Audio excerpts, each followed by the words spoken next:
દિલ્હીમાં ફરી એકવાર પૂરનું જોખમ વધ્યું છે। યમુનાનું જળસ્તર સતત વધ્યું છે। દિલ્હીમાં લોહા પુલ પાસે યમુનાનું જળસ્તર 206.56 મીટરે પહોંચ્યું છે, જ્યારે 205.33 મીટરથી વધુ સપાટી યમુના નદીનું જોખમ છે।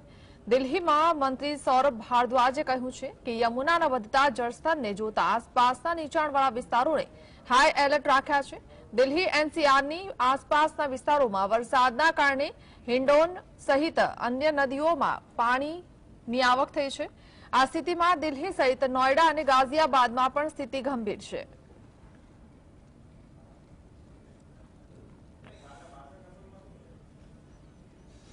દિલ્હીમાં યમુના નદી ફરીવાર ભયજનક સપાટી વટાવી છે। નદીની ભયજનક સપાટી 205 મીટર છે, જ્યારે નદીમાં પાણીનું સ્તર 206 મીટરને પાર પહોંચી ગયું છે। આ સ્થિતિના કારણે દિલ્હી અને શાહદરાવાડ રૂટને પણ હંગામી ધોરણે બંધ કરવામાં આવ્યું છે। નદીના જળસ્તરમાં વધારો થતાં દિલ્હીવાસીઓની ચિંતામાં વધારો થયો છે। 13મી જુલાઈના રોજ યમુના નદીનું જળસ્તર રેકોર્ડ બ્રેક 208 મીટરને પાર પહોંચી ગયો હતો। સેન્ટ્રલ વોટર કમિશન તરફથી જારી કરવામાં આવેલી માહિતી પ્રમાણે યમુના નદીની ઉપનદી હિંડન નદીના જળસ્તરમાં વધારો થયો હતો। હવામાન વિભાગે 25મી જુલાઈ સુધી ઉત્તરાખંડ અને હિમાચલ પ્રદેશમાં ભારેથી અતિભારે વરસાદ પડવાની સંભાવના વ્યક્ત કરી છે। દિલ્હી જળ બોર્ડના ઉપાધ્યક્ષ સૌરભ ભારદ્વાજે વઝીરાબાદ વોટર ટ્રીટમેન્ટ પ્લાન્ટની મુલાકાત લીધી હતી। તેમણે જણાવ્યું કે દિલ્હી સરકાર પૂરના પાણીને અટકાવવા માટે કેટલીક જગ્યાઓ પર પાળા તૈયાર કર્યા છે।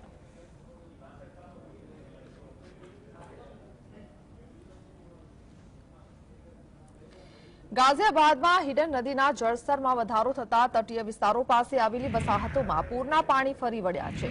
આ સ્થિતિના કારણે લોકોને ભારે હાલાકીનો સામનો કરવો પડ્યો હતો। લોકોને સુરક્ષિત બચાવવા માટે એનડીઆરએફ અને એસડીઆરએફની ટીમ દ્વારા બચાવ અભિયાન ચલાવવામાં આવ્યું હતું।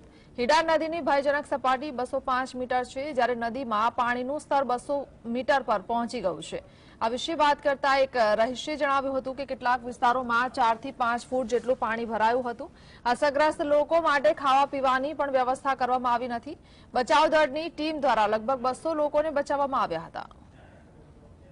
4 से 5 फुट पानी भर गया है और घर तक पानी पहुंच गया है और बहुत मुश्किल हो गया। हमने वो घर खाली कर दिया। ट्रैक्टर से निकले हम लोग, बच्चों को लेकर के निकले और हर चीज की दिक्कत है, खाने पीने की दिक्कत है और रहने की दिक्कत है।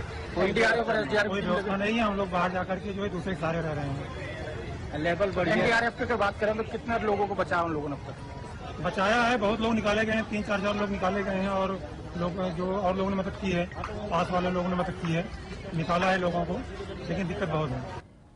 હવામાન વિભાગે કેરળના કુન્નુર, કોઝાઇકોડે અને વાયનાડ સહિતના જિલ્લામાં વરસાદની સ્થિતિના પગલે ઓરેન્જ એલર્ટ જાહેર કર્યું છે। ત્યારે પ્રદેશની સરકારે સાવચેતીના ભાગરૂપે 24મી જુલાઈના રોજ રાજ્યમાં શૈક્ષણિક સંસ્થાઓ બંધ રાખવાનો નિર્ણય કર્યો હતો। કોટ્ટયમ, મલ્લાપુરમ, પલક્કડ અને થ્રીસુર સહિત જિલ્લામાં પણ ભારે વરસાદ પડવાની શક્યતા વ્યક્ત કરવામાં આવી છે। 8મી જુલાઈથી પ્રદેશમાં વરસાદી સિસ્ટમ સક્રિય થઈ છે અને તેનું સરકાર સ્થિતિનું નિરીક્ષણ કરી રહી છે। કેરળની સરકારે લોકોને સાવધાની રાખવા એડવાઇઝરી બહાર પાડી હતી।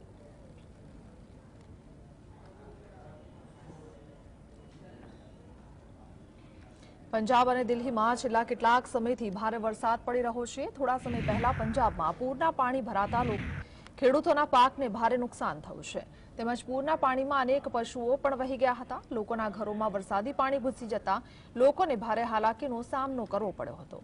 બીજી તરફ ભારે નુકસાનીના કારણે કોંગ્રેસના સાંસદ મનીષ તિવારીએ પંજાબ માટે 20,000 કરોડના વિશેષ પેકેજની માંગ કરી છે। लोगों की फसल तबाह हो गई है, नष्ट हो गई है, उनके पशु इस बाढ़ में बह गए हैं। इसके अलावा उनके घर में पानी घुस गया है और जो पब्लिक इंफ्रास्ट्रक्चर है, सड़क है, पुल है, वो पूरी तरह से नष्ट हो गए हैं। हमारी मांग ये है कि 20,000 करोड़ रुपए का विशेष पैकेज, ये सरहद का जो सूबा है पंजाब, इसलिए प्रधानमंत्री जी को इसका अनाउंसमेंट करनी चाहिए, इसकी घोषणा करनी चाहिए। વારાણસીની જ્ઞાનવાપી મસ્જિદ મુદ્દે સુપ્રીમ કોર્ટે મહત્વપૂર્ણ આદેશ આપ્યો છે। જ્ઞાનવાપી મસ્જિદમાં એએસઆઈ સર્વે કરવાના વારાણસી કોર્ટના આદેશ પર સુપ્રીમ કોર્ટે 26મી જુલાઈ સુધી સ્ટે આપ્યો છે। આ પહેલા સુનાવણી દરમિયાન સોલિસિટર જનરલ ઓફ ઇન્ડિયાએ સર્વોચ્ચ અદાલતને જણાવ્યું હતું કે મસ્જિદમાં માત્ર સર્વેની કામગીરી કરવામાં આવી છે। કોઈપણ પ્રકારનો ખોદકામ કરવાનું આવ્યું નથી. મુસ્લિમ પક્ષે સુપ્રીમ કોર્ટમાં દાખલ કરેલી અરજીમાં રજૂઆત કરી હતી. એએસઆઈ સર્વેનો આદેશ આપ્યા બાદ તેમને અપીલ કરવાનો સમય આપવામાં આવ્યો નથી. કોર્ટમાં રજૂઆત કરવામાં આવી છે કે અમને 2 દિવસનો સમય આપવામાં આવે, જેથી કરીને અમે એએસઆઈના આદેશને હાઈકોર્ટમાં પડકારી શકીએ. જ્ઞાનવાપી મસ્જિદમાં વહેલી સવારે 7 વાગે સર્વેની કામગીરી શરૂ કરવામાં આવી હતી, જોકે હવે તેના પર સ્ટે આપવામાં આવ્યો છે. Saying that there will be excavation in the premises in question. There is no excavation. The Solicitor General had made us. No, this was absolutely wrong. We clarified it. The Solicitor General also clarified. So there is no issue of any excavation. At 11:15, the case was again taken up, and it was clarified that there will be no excavation. No digging was done. No digging was done. The Solicitor General also made a statement, but this is all, I think, delay tactics, and they were trying to mislead the court. Manipur મુદ્દે ગૃહમાં વિપક્ષના ભારે વિરોધ પ્રદર્શન દરમિયાન આમ આદમી પાર્ટીના સાંસદ સંજય સિંહને ચોમાસુ સત્રના બાકીના સમયગાળા માટે સસ્પેન્ડ કરી દેવામાં આવ્યા છે. સંજય સિંહને અધ્યક્ષના આદેશનું વારંવાર અનાદર કરવા બદલ સસ્પેન્ડ કરવામાં આવ્યા છે. સંજય સિંહનું આ સસ્પેન્શન એવા સમયે થયું છે જ્યારે બીજેપી અને આપ વચ્ચે દિલ્હીમાં વટહુકુમને લઈ વિવાદ ચાલી રહ્યો છે.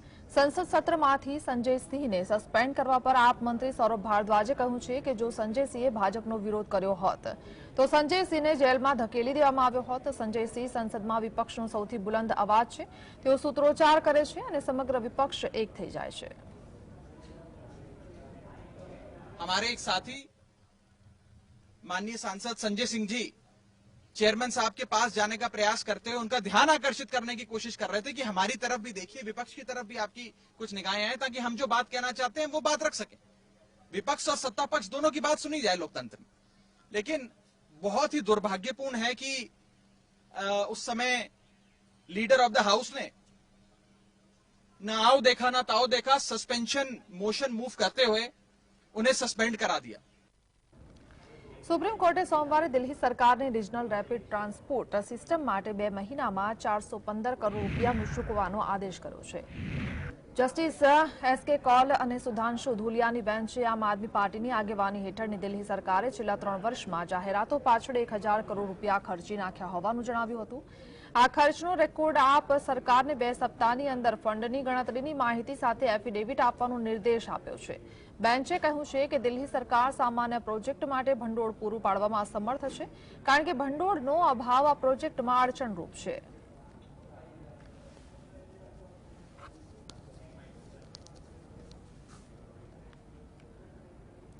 મણિપુરમાં મહિલાઓ વિરુદ્ધ જાતીય સતામણી અને હિંસાના મુદ્દાને લઈને સુપ્રીમ કોર્ટમાં અરજી દાખલ કરવામાં આવી છે. સાથે જ આ સમગ્ર મામલાની તપાસ માટે સુપ્રીમ કોર્ટના પૂર્વ જજની અધ્યક્ષતામાં એક સ્વતંત્ર નિષ્ણાંત સમિતિની રચના કરવાની માંગ કરવામાં આવી છે. આ અરજી એડવોકેટ વિશાલ તિવારીએ દાખલ કરી છે, જેમાં જાતીય સતામણીના બનાવ, કાયદો અને વ્યવસ્થાની વર્તમાન સ્થિતિની 4 સપ્તાહમાં તપાસ કરવા માંગણી કરવામાં આવી છે. આ સાથે આ મામલામાં સીબીઆઈ દ્વારા તપાસના આદેશ આપવાની પણ માંગ કરવામાં આવી છે.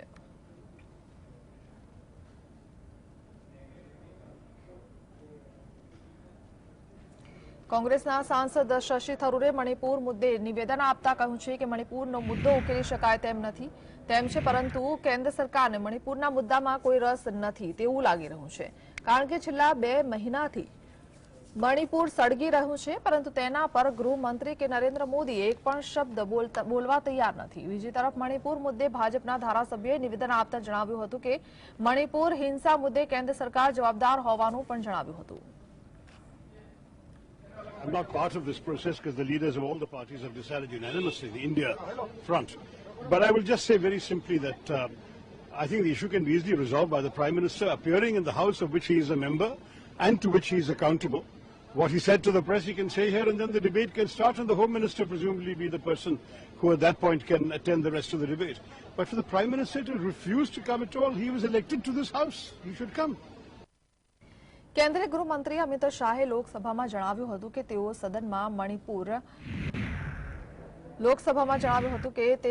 મણિપુર હિંસા વિશે ચર્ચા કરવા માટે તૈયાર છે. આવા સંવેદનશીલ મુદ્દા પર દેશના લોકોએ સત્ય જાણવું જોઈએ. આ દરમિયાન વિપક્ષી દળોએ પીએમ મોદી મણિપુર વિશે સદનમાં ચર્ચા કરે તેવી માંગ સાથે સૂત્રોચ્ચાર કર્યા હતા. વિપક્ષી દળોના સભ્યો દ્વારા કરાયેલા સૂત્રોચ્ચાર બાદ લોકસભાની કામગીરીને 25મી જુલાઈ સવારના 11 વાગ્યા સુધી સ્થગિત કરવામાં આવી છે। दोनों वर्ग के सदस्य ने चर्चा की मांग की है। मैं सदन में चर्चा के लिए तैयार हूं। मुझे मालूम नहीं है कि विपक्ष को चर्चा करने देना नहीं चाहता। मेरा विपक्ष के नेता को आग्रह है कि चर्चा होने दे। મણિપુરમાં જાહેરમાં ભીડ સાથે મહિલાઓની નગ્ન પરેડની ઘટના અંગે પોલીસે અત્યાર સુધીમાં 6 આરોપીઓની ધરપકડ કરી છે। પોલીસ કાર્યવાહી દરમિયાન એક આરોપી પાસેથી મોબાઈલ ફોન મળી આવ્યો છે, જેના વિશે પોલીસનું માનવું છે કે આ ફોનનો ઉપયોગ ઘટનાનો વિડીયો બનાવવા માટે કરવામાં આવ્યો છે। પોલીસ તપાસમાં મોબાઈલ ફોન ખૂબ મહત્વની કડી સાબિત થઈ શકે છે। મણિપુર પોલીસે આ અંગે રાત્રે ટ્વીટ કર્યું હતું કે ધરપકડ કરાયેલા 5 આરોપીઓને 11 દિવસની પોલીસ કસ્ટડીમાં મોકલવામાં આવ્યા છે। ઉપરાંત પોલીસનું કહેવું છે કે અન્ય શકમંદોની શોધમાં દરોડા પાડવામાં આવી રહ્યા છે અને તેમને ખાતરી છે કે એ જ ફોન છે જેમાંથી વિડીયો રેકોર્ડ કરવામાં આવ્યો હતો।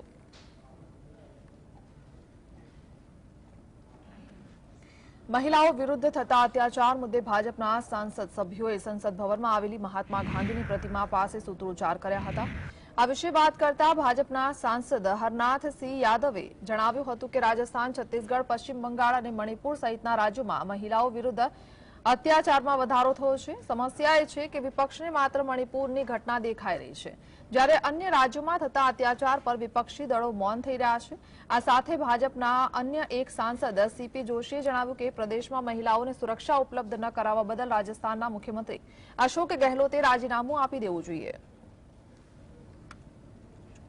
इस समय महिलाओं के साथ सर्वाधिक अत्याचार कहीं पर हुए हैं तो देश भर में राजस्थान में हुए हैं, बंगाल में हो रहे हैं और छत्तीसगढ़ में हुए, झारखंड में हुए। लेकिन विपक्ष की त्रासदी यह है कि वो उसके दो पैमाने, मणिपुर का तो मणिपुर में तो उसको दिखाई देता है।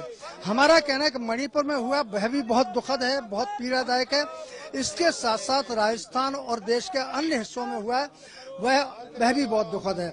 तो राजस्थान की सरकार जो है पूरी तरीके से निष्फल हुई है कानून व्यवस्था संभालने और महिलाओं की सुरक्षा करने में। કેન્દ્રીય મંત્રી અનુરાગ ઠાકુરે જણાવ્યું કે ઉદ્ધવ ઠાકરે જ્યારે મહારાષ્ટ્રના મુખ્યમંત્રી હતા ત્યારે પાલઘરમાં નિર્દોષ સાધુઓની હત્યા થઈ હતી। આ મુદ્દે ઉદ્ધવ ઠાકરે આજ દિન સુધી જવાબ આપ્યો નથી કે ચર્ચા કરી નથી। મણિપુર હિંસા વિશે સરકાર સંસદમાં ચર્ચા કરવા માટે તૈયાર છે, પરંતુ વિપક્ષ તેના માટે તૈયાર નથી। વિપક્ષી દળો સદનમાં આ મુદ્દે ચર્ચા કરવા માંગતા નથી। એવી તો વિપક્ષની કઈ મજબૂરી છે કે તેઓ ચર્ચામાં રહેવા માંગે છે, પરંતુ ચર્ચા કરવા માંગતા નથી। મહિલાઓ પર થતો અત્યાચાર ખૂબ જ દુર્ભાગ્યપૂર્ણ છે। આ પ્રકારના મુદ્દાઓ પર રાજનીતિ ન થવી જોઈએ। મણિપુર વાયરલ વીડિયોમાં સંડોવાયેલા આરોપીઓ વિરુદ્ધ કડક કાર્યવાહી કરવામાં આવશે। देखिए, यहीं पे जब उद्धव ठाकरे जी मुख्यमंत्री थे तो पालघर यहीं से थोड़ी दूरी पे साधु संतों की जिस तरह से निर्मम हत्या की गई, उसका तो आज तक वो जवाब नहीं दे पाए। चर्चा के लिए भी तैयार नहीं थे। लेकिन यहां तो सरकार चर्चा के लिए तैयार है, लेकिन विपक्ष सदन में कार्रवाई से भाग रहा है, चर्चा से भाग रहा है। ये पहली बार हुआ होगा कि हमारी सरकार ने 9 सालों में सदा कहा कि हम हर चर्चा के लिए तैयार हैं, लेकिन विपक्ष चर्चा के लिए भागता है, जबकि विपक्ष को चर्चा के लिए आना चाहिए। ભાજપના સાંસદ રાજવર્ધનસિંહ રાઠોડે કોંગ્રેસ પર પ્રહાર કરતા કહ્યું છે કે કોંગ્રેસ મણિપુર મુદ્દે ચર્ચા કરવા માંગતી નથી, કારણ કે કોંગ્રેસ જાણે છે કે સરકારના જવાબ સાથે તેમનું નાટક સમાપ્ત થઈ જશે। વિપક્ષી પાર્ટીઓ લોકસભામાં ઘોંઘાટ કરી લોકસભાને કામ કરવા દીધી નથી। Manipur, look at Or Gareba, that's the word he's used, because Rajasthan is #1 in rapes in the entire country for the last 3 years. But Priyanka Vadra will speak, will give slogans on women, but will never go and visit a single a victim in Rajasthan. And look at the attitude of the Chief Minister. He says half of these cases are false. ભાજપના સાંસદ રાજવર્ધન રાઠોડે જણાવ્યું છે કે દેશના કોઈપણ રાજ્યમાં મહિલા સુરક્ષાના મુદ્દાને મહત્વ આપવું જોઈએ। મોદી સરકારે મહિલાઓની સલામતી માટે ઘણા પગલાં લીધા છે। કેન્દ્ર સરકારે 11 કરોડ શૌચાલયનું નિર્માણ કરાવ્યું છે। આ સાથે જ સરકારે બેટી બચાવો અને બેટી પઢાઓ અભિયાન ચલાવ્યું હતું। 12 વર્ષથી નાની વયની છોકરી સાથે દુષ્કર્મની ઘટનામાં ફાંસીની સજાની જોગવાઈ છે। પીડિતાને વહેલી તકે ન્યાય મળે માટે ભારત સરકારે ફાસ્ટ ટ્રેક કોર્ટ પણ શરૂ કરી છે। Women's safety, whether it is any state or across the globe, is of paramount importance. Prime Minister Modi's government has done a lot for women's safety, starting from creating 11 crore toilets, which, if you remember, one of the highest causes of rapes was open defecation. He's also brought in behavioral change in the country by Beti Bachao, Beti Padhao, and also by ensuring that through his Mann Ki Baat, that women are the priority in our country. Uddhav Thackeray સમૂહની શિવસેનાના નેતા સંજય રાઉતે જણાવ્યું છે કે મણિપુરમાં મહિલાઓ પર આચરવામાં આવેલા અત્યાચારનો મુદ્દો વિપક્ષી દળ સંસદમાં ઉઠાવવા માંગે છે. શું વિપક્ષી દળોને સરકારે સવાલ કરવાનો પણ અધિકાર નથી? સરકારે મણિપુરમાં હિંસાને ડામવા માટે કયા પ્રકારના પગલાં લીધા છે? આ તમામ બાબતો પર અમે સદનમાં ચર્ચા કરવા માંગીએ છીએ તેમ કહ્યું. मणिपुर में हिंसा भड़क रही है, महिलाओं की हत्याएं, रेप, नेकेड परेड जैसे वारदात सामने आ रही है बार बार. क्या उसके ऊपर सदन में हम आवाज नहीं उठा सकते? सरकार से सवाल नहीं पूछ सकते कि वजह क्या है, सरकार ने क्या किया, प्रधानमंत्री की क्या भूमिका है? उसके ऊपर हम चर्चा करना चाहते हैं सदन में. રાજ્યસભામાં સમાજવાદી પાર્ટીના સાંસદ જયા બચ્ચને કેન્દ્ર સરકાર પર આકરા પ્રહાર કરતા જણાવ્યું કે મણિપુર વિશે આંતરરાષ્ટ્રીય સ્તર પર ચર્ચા થઈ છે. આપણા દેશમાં ચર્ચા થઈ નથી. આ ખૂબ જ શરમજનક બાબત છે. સરકાર આ મુદ્દે ચર્ચા કરવા માંગતી નથી. સરકારના લોકો વિપક્ષી દળો દ્વારા શાસિત રાજ્યોમાં કાયદો અને વ્યવસ્થાની સ્થિતિ વિશે સવાલ કરે છે, પરંતુ ભાજપ શાસિત પ્રદેશોમાં તેની શું સ્થિતિ છે તેના પર કોઈ ચર્ચા થતી નથી. मणिपुर के विषय में इंटरनेशनली सब लोग चर्चा कर रहे हैं, हमारे देश में नहीं हो रहा. इससे ज्यादा मैं क्या कह सकती हूँ? It's a shame. चर्चा वो कराना नहीं चाहते हैं. आपको ऐसा लगता है कि और हाउस के अंदर आप जो स्टेट्स की बात कर रहे हैं वो आपके स्ट्रांग ओपोनेंट्स हैं. आप उनकी बात कर रहे हैं. आपके राज्य में क्या हो रहा है, आपके स्टेट्स में क्या हो रहा है, यूपी, मध्य प्रदेश, आप बताइए. बाकी जो कुछ भी उनका बचा है आगे तो बचेगा भी नहीं.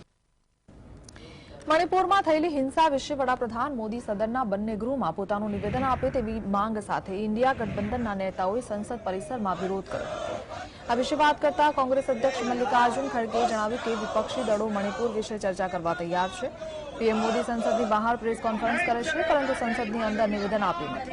વડાપ્રધાન નરેન્દ્ર મોદી સદનની અંદર મણિપુરની ઘટના વિશે નિવેદન આપે અને ત્યાર પછી સદનમાં આ મુદ્દે વિપક્ષી દળોને સાંભળે આ મારી માંગ છે તેમ કહ્યું.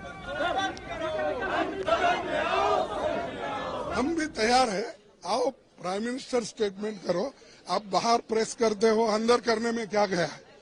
हाँ, ये कर्टसी डिमांड है कि 140 करोड़ का नेता अगर बाहर प्रेस कॉन्फ्रेंस करता है और 1 से 40 करोड़ लोगों के प्रतिनिधि अंदर बैठे हैं, तो आप पहले यहाँ पर स्टेटमेंट दो, उस पर चर्चा होने दो.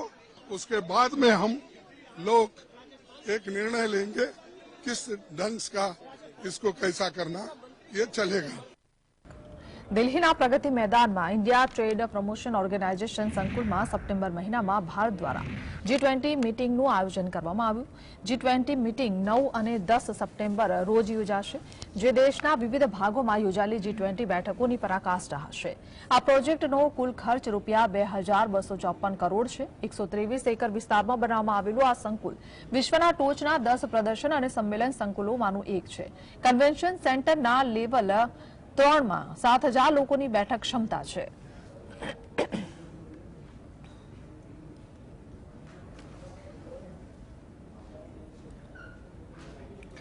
રાજસ્થાનના મુખ્યમંત્રી અશોક ગેહલોત પરના હુમલાને વધુ તીવ્ર બનાવવા ઝુંઝુનુ જિલ્લામાં એક કાર્યક્રમને સંબોધતા તેમણે કહ્યું કે જો રાજેન્દ્ર ગુડા ન હોતા તો મુખ્યમંત્રી ગેહલોત અત્યારે જેલમાં હોત. ગુડાએ દાવો કર્યો હતો કે તેમણે કોંગ્રેસ નેતા ધર્મેન્દ્ર રાઠોડ અને ઈડી અને આવકવેરાના દરોડા દરમિયાન મુખ્યપ્રધાનની સૂચના પર લાલ ડાયરી સુરક્ષિત રાખી હતી. તેમણે વિધાનસભામાં કાયદો અને વ્યવસ્થા પર રાજ્ય સરકારને ઘેર્યાના કલાકો પછી શુક્રવારે સાંજે કેબિનેટમાંથી કાઢી મૂકવામાં આવ્યા હતા. તેમણે રવિવારે ઝુંઝુનુમાં એક કાર્યક્રમને સંબોધિત કર્યો હતો. આ દરમિયાન તેમણે કહ્યું કે તેમને રાજીનામું આપવાનું કહેવાને બદલે તેમને સીધા જ બરતરફ કરવામાં આવ્યા.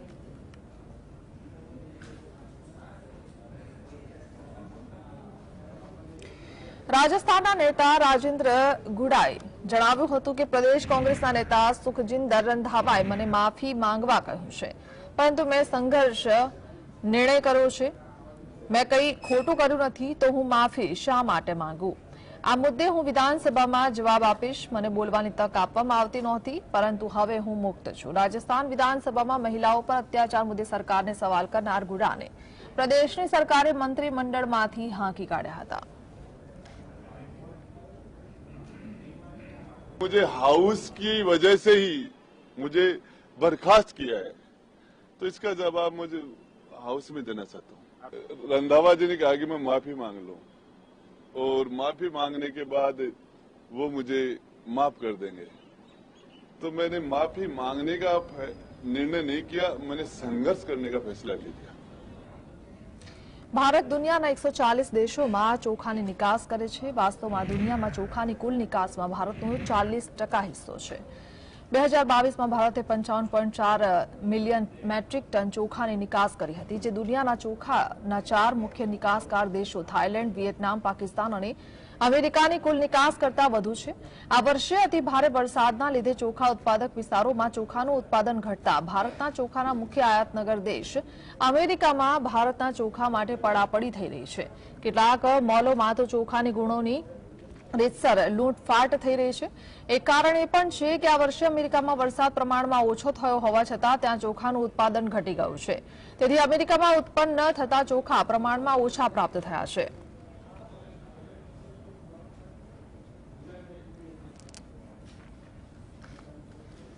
કેન્દ્ર સરકારે નાણાકીય વર્ષ 2022-23 માટે ઈપીએફઓ પર 8.15% વ્યાજને મંજૂરી આપી છે। રિટાયરમેન્ટ ફંડ બોડી ઈપીએફઓએ 28 માર્ચ 2023ના રોજ તેના 6 કરોડથી વધુ સબસ્ક્રાઇબર્સ માટે નાણાકીય વર્ષ 2022-23 માટે ઈપીએફઓ થાપણો પરના વ્યાજ દરમાં નજીવો વધારો કરીને 8.15% કર્યો હતો। સોમવારે જાહેર કરાયેલા આદેશ મુજબ ઈપીએફઓના સભ્યોના ખાતામાં 2022-23 માટે ઈપીએફ પર 8.15%ના દરે વ્યાજ જમા કરાવવાનું કહ્યું હતું। આ આદેશ ચાલુ વર્ષે માર્ચમાં ઈપીએફઓ ટ્રસ્ટીઓ દ્વારા મંજૂર કરવામાં આવેલા ઈપીએફ વ્યાજ દર પર નાણાં મંત્રાલયની સહમતિ બાદ આવ્યો છે। હવે ઈપીએફઓની પ્રાદેશિક કચેરીમાં ઇન્ટરનેટ દ્વારા ગ્રાહકોના ખાતામાં પૈસા જમા કરવાની પ્રક્રિયા શરૂ કરશે।